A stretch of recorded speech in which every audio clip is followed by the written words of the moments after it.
Alors, grâce à une remarquable primeur de mon camarade François-David Rouleau du Journal de Montréal et du Journal de Québec, on apprend que le Grand Prix de Formule 1 du Canada va demeurer ici à Montréal au moins jusqu'en 2035. Une annonce en grande pompe. Surprise devait être faite demain. Bien, il n'y a plus de surprise puisque François-David a eu la primeur. Et n'en déplaise à quelques marmottes aventureuses et autres citoyens récalcitrants, eh bien, il s'agit, il faut le dire, d'une grande nouvelle pour l'économie de la Ville de Montréal. Le Grand Prix de Formule 1 a tous les défauts de la Terre aux yeux de certains. Il demeure la vitrine la plus importante, la plus imposante pour Montréal à l'échelle internationale.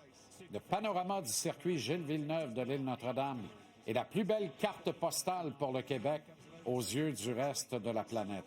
Les retombées économiques sont un moteur dont l'économie locale ne saurait se passer. Le départ serait catastrophique.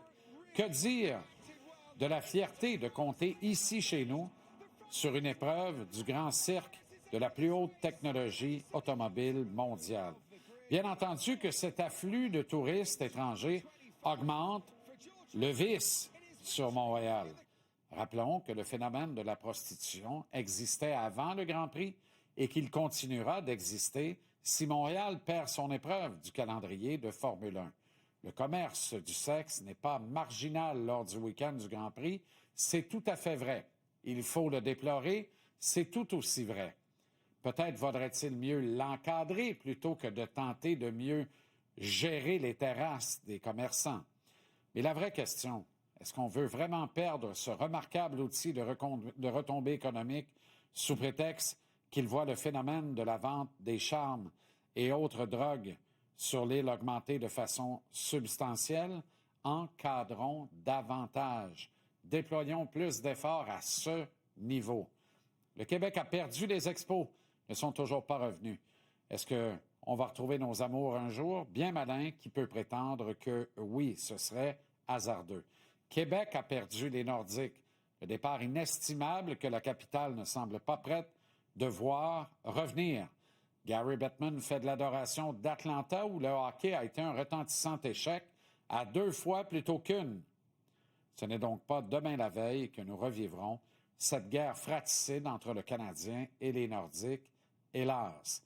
Pendant ce temps-là, la seule vraie métropole canadienne restante, Toronto, garde ses Leafs ultra perdants, pas de coupe depuis 1967, mais ils sont ô combien lucratifs, les Leafs, ce qu'ils sont lucratifs, les Leafs. Elle compte également sur les Blue Jays et les Raptors pour compléter une alléchante offre sportive nord-américaine majeure sur le plan annuel. Toronto contrôle le milieu financier de tout le Canada.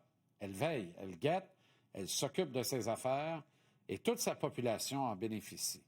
Montréal ne se bat plus à armes égales avec Toronto depuis très, très longtemps, ce qui a fini par faire naître la peur de voir le Grand Prix quitter à destination de la Ville-Reine. Mettons que la catastrophe de 2024 n'a rien fait pour calmer le jeu, c'est vrai. On pouvait sentir depuis Toronto les bonzes reluquer avec envie l'épreuve de Montréal pour la faire belle dans la Ville-Reine. On raconte dans certains milieux que le fantasme d'arracher l'étape canadienne du Grand Cirque de la F1 à Montréal en a fait saliver quelques-uns. Il paraît même que certains tenants de ce grand projet ont évoqué l'idée de voir courir les meilleurs pilotes automobiles au monde sur un circuit urbain montrant les charmes de la Greater Toronto, ses multiples gratte-ciels, ses rivières se jetant dans le lac Ontario, sa tour du CN et quoi encore? Bien sûr, son Rogers Center. Muni d'un toit, marche bien, il est rétractable. C'est un parc, un beau parc.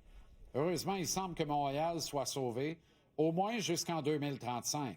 Une formidable nouvelle, n'en déplaise à ceux qui croient fermement à une ville qui parviendrait à retrouver un statut de métropole en bicycle-à-pédales. Reste à voir comment les instances vont travailler de concert avec les nouveaux promoteurs afin d'articuler la relance de Montréal autour du Grand Prix. La ville autour de l'île Notre-Dame ne doit pas être un frein à l'épreuve qui s'y tient. Il n'y a rien de comparable en événementiel de sport au Canada que le Grand Prix de Formule 1 ici à Montréal. Bien entendu que les matchs de la Coupe du monde de 2026 au soccer vont offrir une fenêtre sur le monde remarquable aux villes canadiennes participantes. Hélas, on le sait, Montréal n'en fera pas partie. Mais cette Coupe va entrer et sortir presque aussi vite, pour ne pas y revenir avant au moins un quart de siècle. Le Grand Prix de Formule 1 place Montréal au cœur de la planète sportive pendant toute une semaine, épicentre 3 jours de qualif et l'épreuve, et c'est récurrent à chaque année. Ce ne sont pas les Blue Jays ou les Raptors, ce n'est certainement pas le Canadien, mais c'est pas rien. Et rien n'est plus important en termes de visibilité et de retombées pour une ville qui autrement peine à conserver son statut de leader dans sa propre province.